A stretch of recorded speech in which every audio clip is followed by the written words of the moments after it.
Pela graça de Deus, estamos de volta, dando continuidade aos nossos vídeos. Apocalipse, hoje a interpretação fundamentada na Bíblia. Hoje é o capítulo 10, que o título é Comido por João, um livrinho trazido do céu. Vamos ler.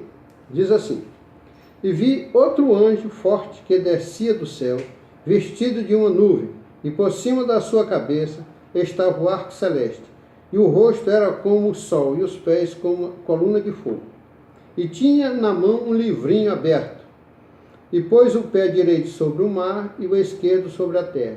E clamou com grande voz, como quando brama o leão. E havendo clamado, os 7 trovões fizeram soar as suas vozes.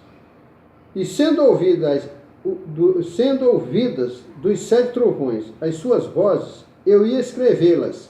Mas ouvi uma voz do céu que dizia: sela o que os trovões falam, e não o escreve. E o anjo que via estava sobre o mar e sobre a terra, levantou a sua mão ao céu e jurou por aquele que vive para todo o sempre, no qual criou o céu e o que nele há, e a terra e o que nela há, e o mar e o que nele há, que não haveria mais demora.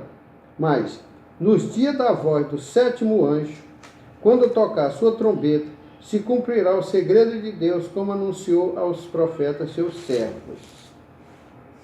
E a voz que eu do céu tinha ouvido, tornou a falar comigo e disse: vai e toma o livrinho aberto da mão do anjo, que está em pé sobre o mar e sobre a terra.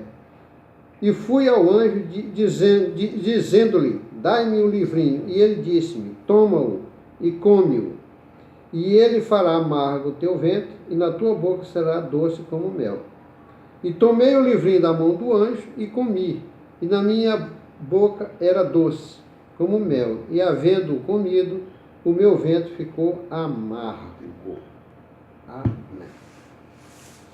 Na verdade, esse livrinho trazido do céu para João é o capítulo 12 de Daniel, do livro das profecias de Daniel, onde Deus sela, encerra definitivamente a comunicação com o povo judeu.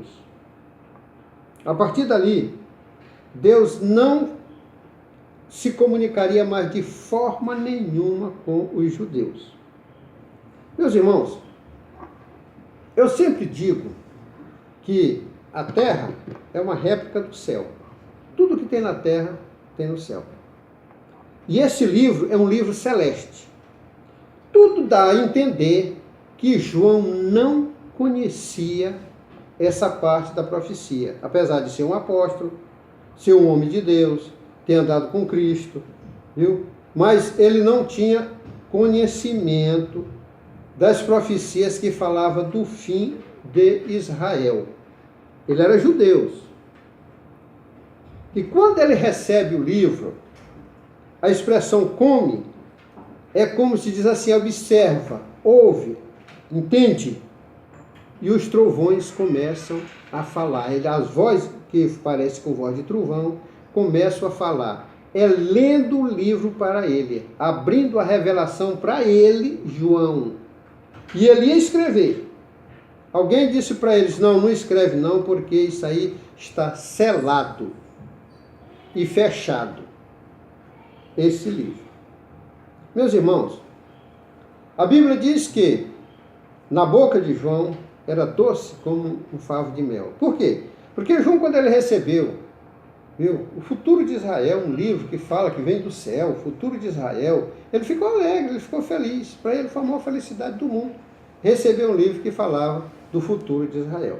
Mas ao longo do tempo, quando ele vai ouvindo a revelação dada pelas vozes que ele relata que parecia voz de trovão, ele ficou triste. E ao fim, ele saber de tudo que vai acontecer com Israel, tudo que vai acontecer com o seu povo, que ele era judeu, se tornou para ele a maior amargura da sua vida.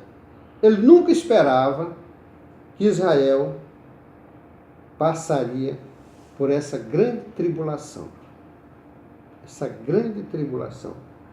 Aí o anjo disse para eles, olha, quando o anjo tocar a 7ª trombeta, tudo isso que tu ouviu, que te foi revelado, vai acontecer. Tudo que foi revelado aos profetas de Deus vai acontecer. Observe bem, vamos tratar aqui uma parte importante desse assunto. Deus lá com Isaías, ele cega o entendimento, cega os olhos humanos dos judeus, os ouvidos, tanto espiritual como material. Isaías fica, os judeus ficam, ele diz, vai a esse povo e engorda o coração deles, para que eles ouvindo não escute, vendo não entenda, para que o seu coração não seja compungido e eles não se convertam. É duro isso para João ouvir e saber que Israel vai passar por toda essa tribulação. É de um tal jeito que o Isaías ele se assusta. Ele se assusta e diz assim, até quando, Senhor? E Deus diz assim para eles, até quando toda a cidade for assolada, não haver nenhum morador nas casas. Isso só vai acontecer, meus irmãos, na grande tribulação, quando Israel será massacrado, não ficará ninguém. A Bíblia diz que o sangue vai dar no freio dos cavalos. Vai ser um extermínio total do povo judeu. De Isaías até o velho Malaquias, todos os profetas falam alguma coisa, viu, do fim dos tempos. Todos. É por isso que ele diz, olha, que revelou aos seus santos profetas. Mas isso está cego total para os judeus, tanto escrito como falado. Viu? Depois de Daniel, 430 anos, mais ou menos, antes de Cristo, passou-se todo esse período de 430 anos, silenciou-se totalmente, viu, a comunicação através das profecias para Israel. Não houve comunicação nenhuma. Foi um silêncio total. Aí vem, viu, João Batista, como profeta. Mas ele não escreve e nem profetiza diretamente para os judeus. Não. Ele prega o arrependimento através do batismo e anuncia a vinda do Messias, Salvador, nosso Senhor e Salvador Jesus Cristo. Jesus vem, implanta o Evangelho, implanta a igreja, viu? E anuncia o Evangelho a todo aquele que crê, a todo mundo. Viu? Não tem acepção judeu, não tem acepção nem grego, nem gringo, não tem acepção nenhuma. É a todos que crê serão salvos. Então esse livro, ele foi revelado a João, mas só porque João ia escrever o Apocalipse dele, viu? Para mostrar a nós, igreja, aos seus servos, as coisas que brevemente hão de acontecer. Por isso que ele recebe o livro. É constrangedor para ele, mas ele tinha que fazer isso. Ele tinha que fazer isso. Viu? Ele fica constrangido, é amargo a sua vida, mas foi isso que aconteceu. Certo? Então, Deus nos abençoe, nos guarde, toca lá no sinozinho, confirma, beleza, me dá a resposta. Manda dizer alguma coisa para mim sobre a tua ideia, sobre o livrinho comido por João. Tá certo? Até o próximo vídeo. Que Deus nos abençoe. Amém.